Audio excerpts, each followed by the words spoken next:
The fear of America is the beginning of wisdom. America is not a very good friend of left. The regime that is going left against America knows that anything can happen. When you are dealing with America, it is difficult to draw a sharp line. That's why they began the recent bombing and killing of people. It will be unfortunate because it will be difficult to prove those allegations against Maduro. China and the United States are involved in a competition, a global competition. How do we deal with China? I call them the axis of resistance. We are laying a foundation for catastrophe. But we are laying a foundation for catastrophe in this world. But they could go into a country and arrest a sitting president. Means they can do it again.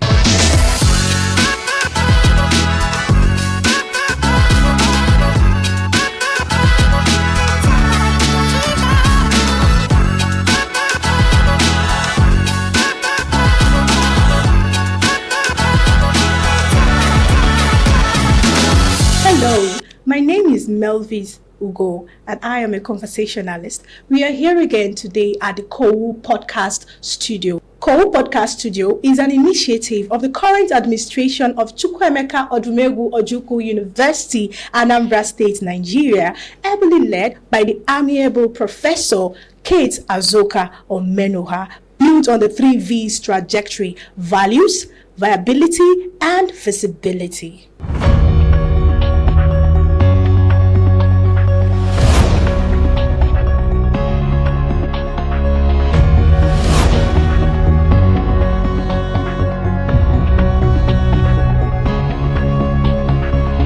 You can't believe the guest we have here today with us. Our guest today at the COOU Podcast Studio is Professor O.B.C. Nwankwo.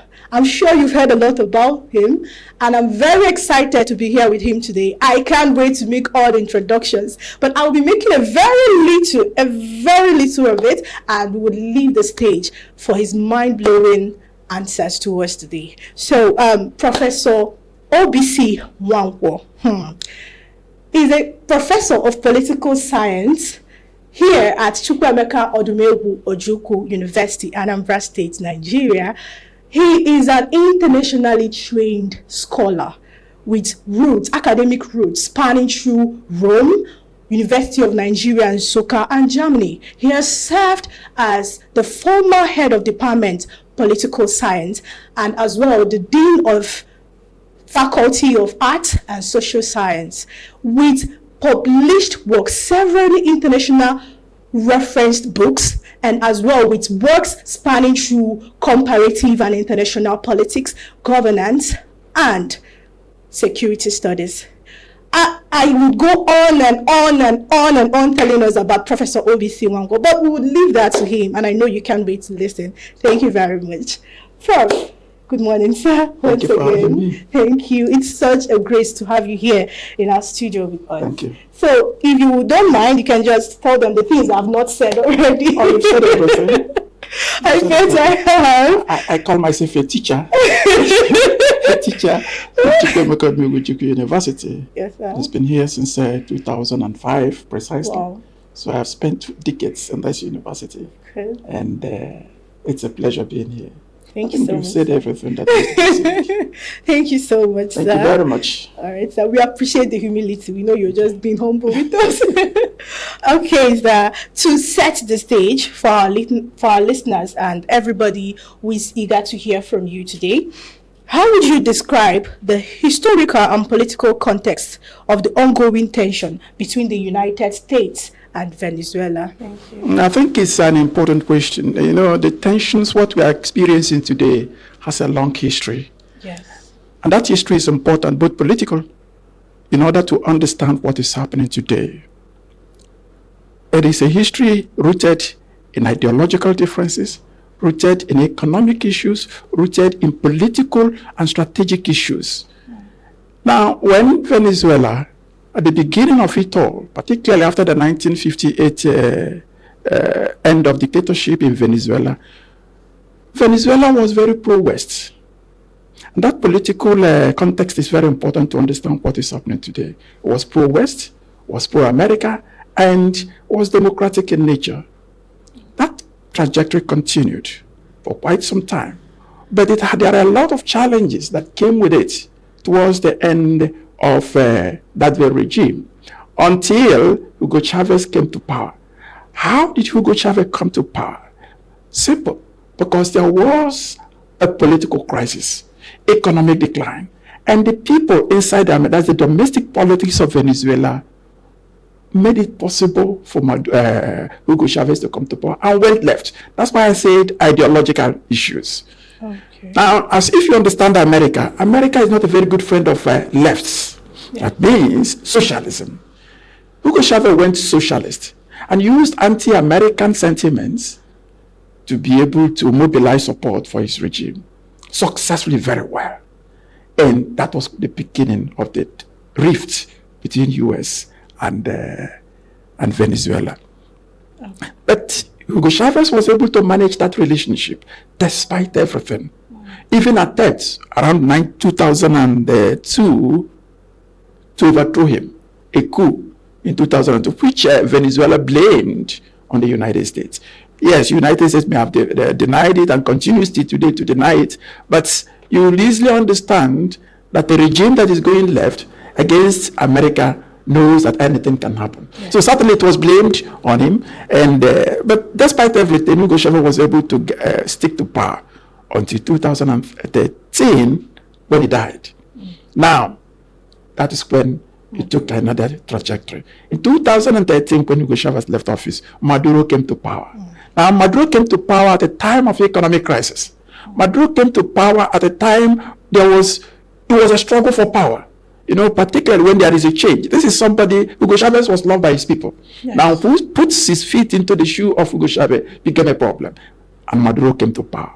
Now, in order to consolidate his power, Maduro went haywire, including human rights abuses allegedly, because I am not personally there, but from reports, there were issues of human rights violations on the register of them. And that didn't go down with America well. Yeah. So they began to use it as an excuse to deal with Maduro. They accused him of narcotic trading and all sorts of crimes, which will eventually lead to even paying people 50 million, I think they advertised, for his arrest. I know it is difficult. How can you arrest a sitting president of a country? But yet America issued that. What is important to understand in all this is that there is a lot in that very political, in that context, in which Maduro and America were involved. And in the end, the entirety of what we are seeing today is a rift in ideology. If Maduro did not go left, maybe it would not have been what it is. Now, what happened, the economic aspect of it? As soon as the leftists came to power, they took a decisive decision. Nationalize all American assets in Venezuela. And that is unacceptable to America. If you listen to Trump recently, he will continue to say, look, they stole our oil. No, the oil is Venezuela. But it was American companies that actually developed that oil. But then, as part of socialism, they nationalized it. And America has never forgiven that. So what we are seeing today is a kind of revenge. We can't continue having it. And it can only take a president like Trump to go hellwire against all odds, against law, against anything, just to get whatever he wants to get. So in the end, you find that very decline in the economy, as a result of the sanctions of the United States, you find that ideological rift, you find the economic problems within the country, lay the foundation for what we are seeing today.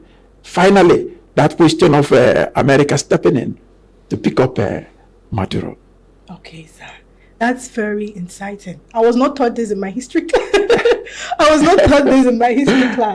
I got to learn about the power that existed before Maduro. Yes. And that's very insightful. Thank you very much, sir. So officially, on paper, yes, USA claims that that these actions against Nicolas Maduro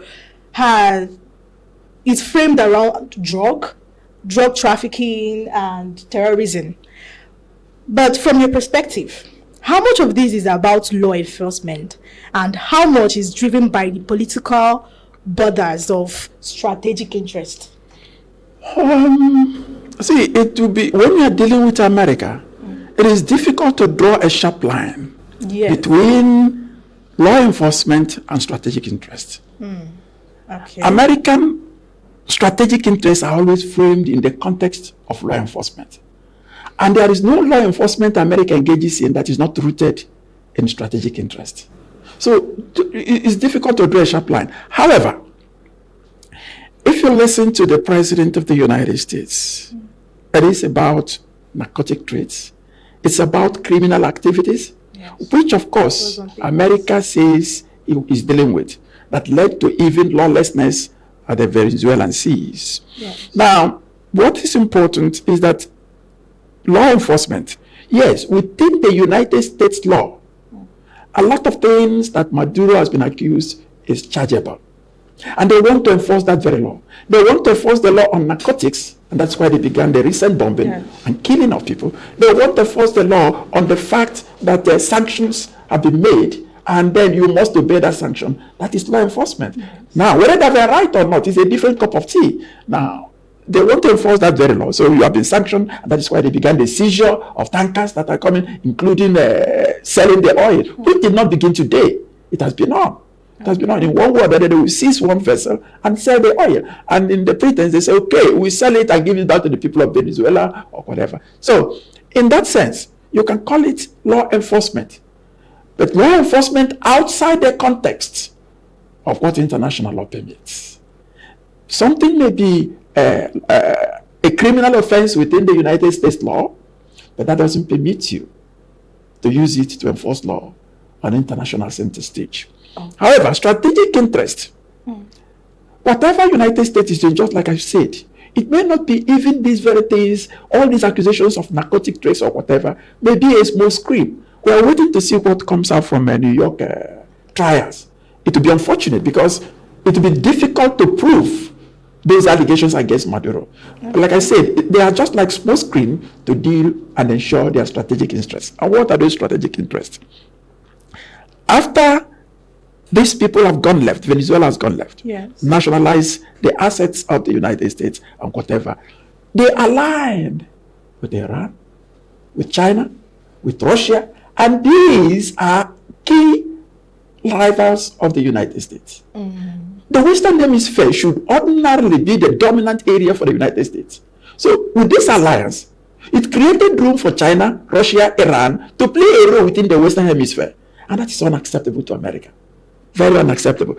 It played a role even in weakening America's actions against Cuba, who is supported there. So the oil of Venezuela was feeding Cuba. And that made Cuba to survive even the sanctions of the Americans. So they became partners, an alliance of foes against America. Now, this must be dealt with. And that's where the strategic interest comes in. China and the United States are involved in a competition of global competition. And each one will do whatever it can to weaken the other. And so if they could take control of the oil of Venezuela, which China has already given a lot of money to Venezuela in return for this oil, they will certainly weaken the Chinese. So part of it is strategic. How do we deal with China? How do we deal with Russia, whose influence are growing around the Western Hemisphere? Now, if they don't do anything, one day they will form a cartel within that area to challenge even the United States. If you remember the Cuban Missile Crisis, which was something at the backyard of America, America cannot have that. Various administrations, particularly from Obama, have made several efforts to deal with that challenge. The challenge of China within the South, within that hemisphere, Russia and the rest. So how do we break this alliance? That's where the strategic interest comes in. But they have to frame it in terms of law enforcement. Because most of the things that happen in international relations, you have to go to the background to understand the real thing. It is not what you are seeing that is actually the real thing. Sometimes the key issues are hidden, and it is you who will go back to understudy and find out whatever is happening. That takes us to the next question, sir. There is a popular claim, argument, rather, going on online, that these rifts between the USA and Venezuela is not on what it is claimed or what is on paper to be, but it is rather on the energy politics, taking control of the oil and all of that. Are you trying to say that that claim, that argument flying around is actually what it is? I think it's very valid. Very, very valid. So it's very credible. It's about energy politics. Everything is energy. And I'll tell you why it is energy. One is that energy is so critical to Venezuela. It's the center of the economy, just like Nigeria. Now, if you want to control Venezuela, control their oil, they will collapse. And the goal of it all is political. How do we control Maduro? So, collapse the economy. And to collapse the economy, take control of their oil. And if you do that, then you will force a regime change in Caracas. That is one. That's how energy is important. Second, energy is central because for the Americans, the quality, what they call it is Venezuela has the largest reserve of oil, or largest oil reserve. And that oil reserve is of a kind of a quality that is very important to the American domestic industries. So even though America has a lot of oil, America has a lot of reserve, particularly most recently with all the explorations, the quality of the Venezuelan oil is critical. Okay. That's two. Then third, whoever controls the oil controls the market. Because if US is able to control the volume of oil that will come from America, it will control the price of oil at the international market. That is where oil again is important. But the most importantly, like I mentioned before, China needs this oil. So how can I deny China that very oil? So everything centers around that energy politics. And if you had listened to Trump recently, he doesn't speak about democracy. He doesn't speak about human rights. He speaks about nothing. It was under Obama that such statements were made. It's about oil. They stole our oil. We take our oil back. We take it back. Oil. Watch all his statements. It's all about oil. That tells you the centrality of this oil in Venezuela. It is not even about narcotic trade, which is the purpose of. That's why I said they will couch it as part of as the law enforcement, but in reality, it is their strategic interest. So there is veracity in those claims that energy politics is at the center of the tensions between Venezuela and United States. There's no doubt about that. Insightful.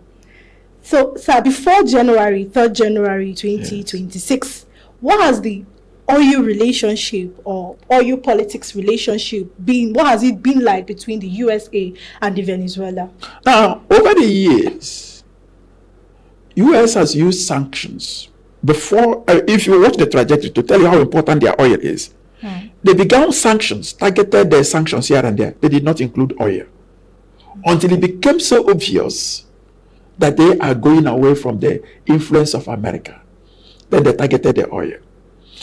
Even Maduro, that is today under custody of the United States, at the stake, they lifted the sanction on oil. So the sanction on oil has not always been. They only use it as instruments to control Maduro. That when they want, they lift it. At the stake, they lifted it, even under Maduro, and told him, okay, you can now sell oil or whatever. There was a reason for lifting it then. So as long as that reason is over, they got back and said, okay, oil is sanctioned. Not only sanctioning the oil you don't sell, they will sanction countries that buy their oil. All of them is a way of using oil as an instrument of politics to get what they want. And what do they want? The same oil. The same oil. Because that oil is either for their own industry, specific, or to decide who gets what. Okay. So if they're able to decide and pull Venezuela away from the influence of Russia, China, alliance with Iran, Cuba, and all these, let me call them, it's not right to call them left-wing, the axis of resistance to American domination, because that's what it means.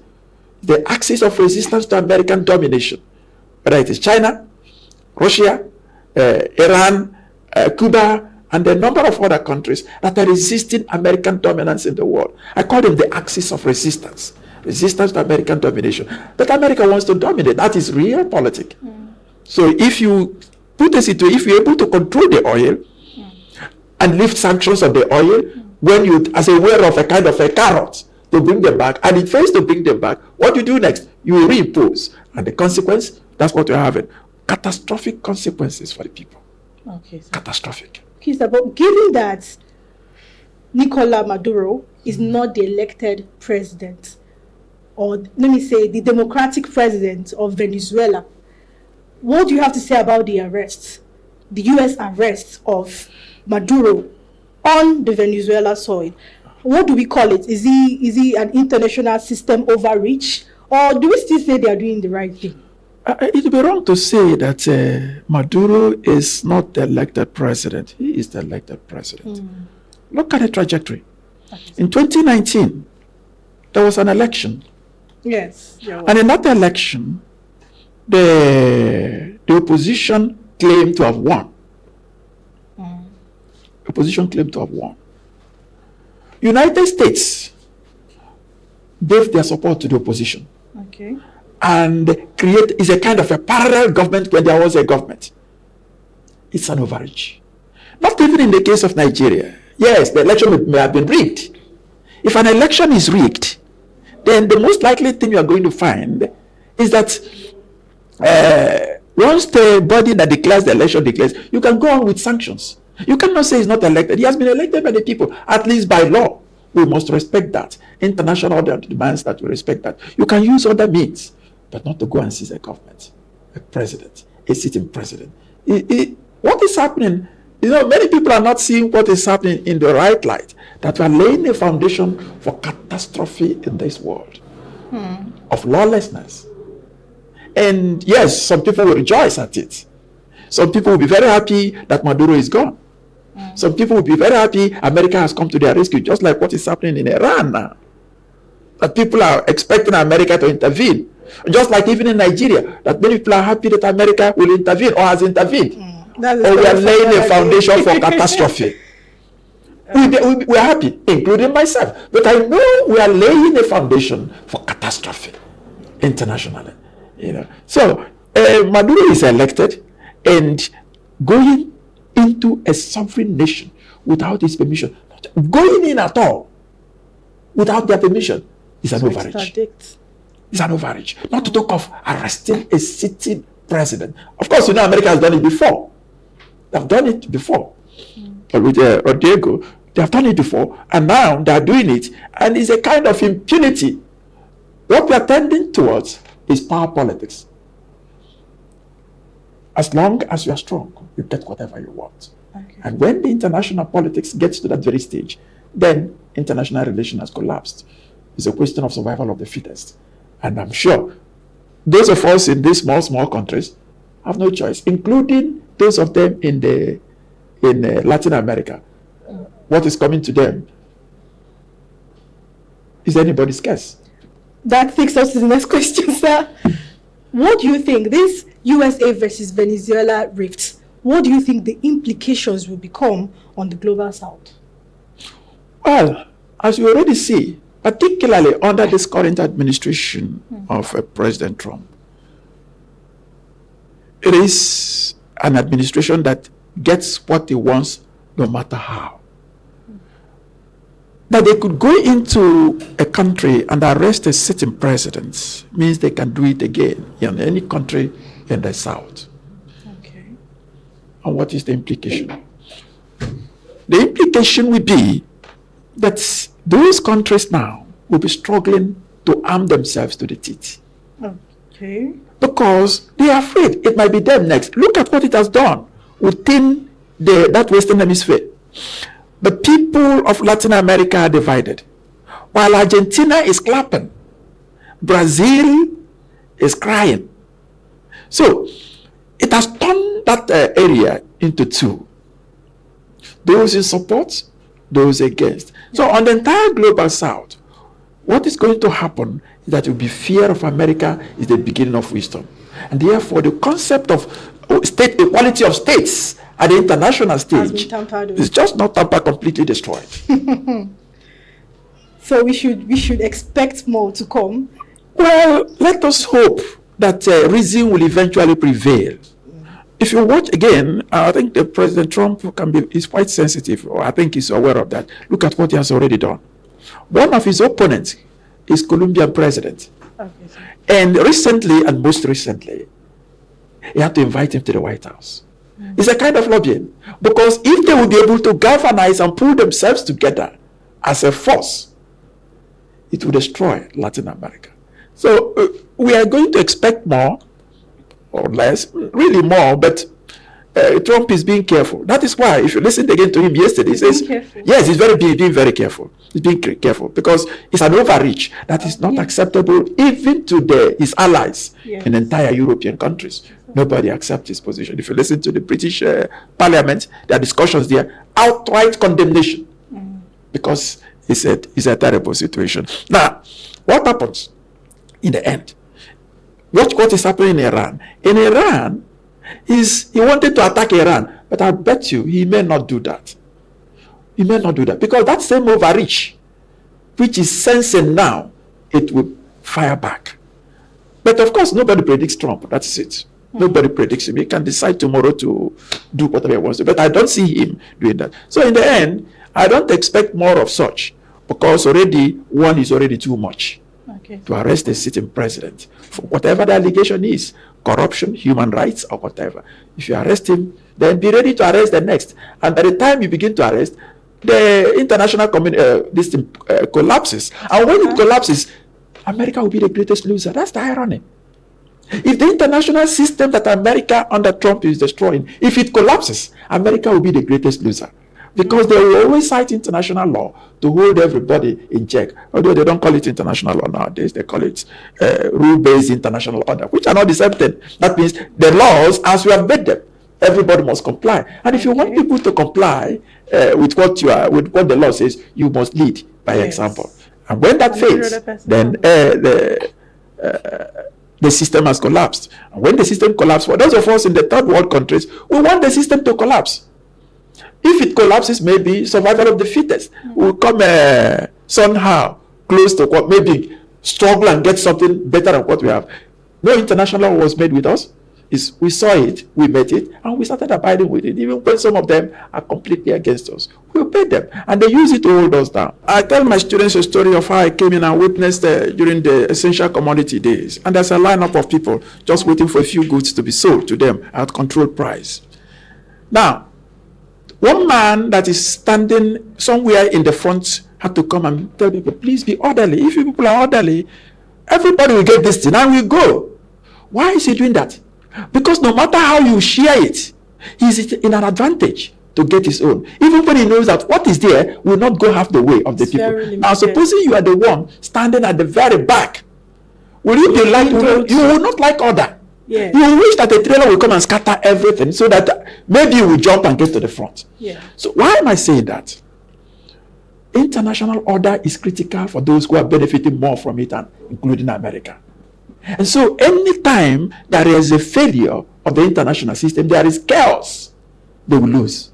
And that is why we are worried, even what the United States is currently doing, that if they end up creating chaos, a lawless society, a lawless community, survival of the fittest, in spite of the power of Americans, it is possible that other countries can align together to get to America and deal with America. So what is happening now will not even benefit America, even when Trump calls it America first. But if you succeed in destroying the international system, which is, it appears like what it is, lawlessness you can do once you have the power, then tomorrow other countries will do the same. What prevents China from going into Taiwan and seizing Taiwan? What prevents Russia from taking over Ukraine?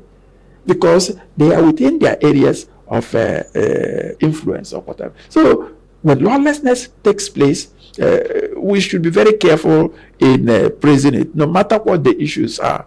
Maduro is captured. Yes. Is it lawful? No. And that is dangerous for the world. Thank you very much, sir, for being here. Thank you very much for staying with us till this end. Sir, one more question. Yes. Few days ago, America has declared that they have taken charge of over an amount of oil barrel in Venezuela, and they will take care of the discharging, and they would as well, as they said, they would as well disburse the money and the revenue gotten from these oil barrels to the citizens of Venezuela. It's now becoming a thing of giving back to the citizens of its country. So what do you see this as? Is it a rightful claim? Is it going to be another catastrophe? Is it another careful movement? Or what do we make of it? I saw it a few days ago, and I know a lot of people will be curious right now. What is it about? To what end? There's what we call tragedy of good intentions. A tragedy of good intentions. Okay. America may be well-intentioned, but it's a tragedy. First, like I was saying, it's an attack on sovereignty. It's an attack on sovereignty. And the United Nations Charter forbids in any form of intervention, in another country. It forbids that, save for humanitarian purposes. And in that very time, in that very case, it must be multilateral. It does not allow individual countries to intervene. Okay. Now, so it's not. This cannot even be qualified in the humanitarian. At all. No, it's not. Because once you have destroyed a nation's sovereignty, you are laying the foundation for chaos international. And even within the country, take note, there are some countries within Venezuela itself. Some people are pro-Maduro, others are pro-America. You think you are going to survive in such environment? You bring them. You think you will survive? They will cause chaos. And we're laying the foundation for even a greater disaster, even in Venezuela. That is my prediction. Okay. So I don't think they may be doing very intention they want to do it, but like Trump will always say, it is them first. They will sell them 10, take the money, give to Venezuela, take their own, because they will take their own. Believe me, all this expenditure, because America is what we call consequentialism in international scene. For everything you do, you must recoup it. All this expenditure America is wasting in Venezuela is going to take the money from Venezuela. Venezuela will pay for it. Trump is not smiling about it. He's not going to fund it. It's a loan. Even that of Nigeria. This question of bombing here and there, and people are clapping. Yes, it is good. Nigeria will pay for every single missile in one way or the other. It's not a gift. There is no question of what I call it, philanthropy at the international system. They must get something. So, well and good. It's a good intention to distribute the money to the people, but it's a tragedy. Tragedy because it violates the basic principle of international relations, and that is the sovereignty of a nation. And once you tamper with that, everything comes under collapse. Thank you very much, Professor O.B.C. Nwankwo. Like I said earlier, he's an internationally trained scholar. And with these few minutes, I know that you do not need me to tell you this over and over again. So thank you so much for staying with us till this end.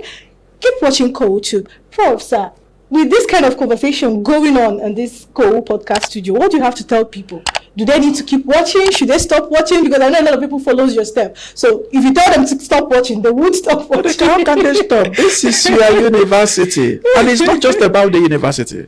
It is a citadel of learning, full of intellectuals. And whatever is coming from here is something that is relevant to everybody around the globe, not just Nigeria. Yes. So I encourage people, please tune into it and listen to COOU Podcast, because you will have an opportunity to learn and be better than what you already know.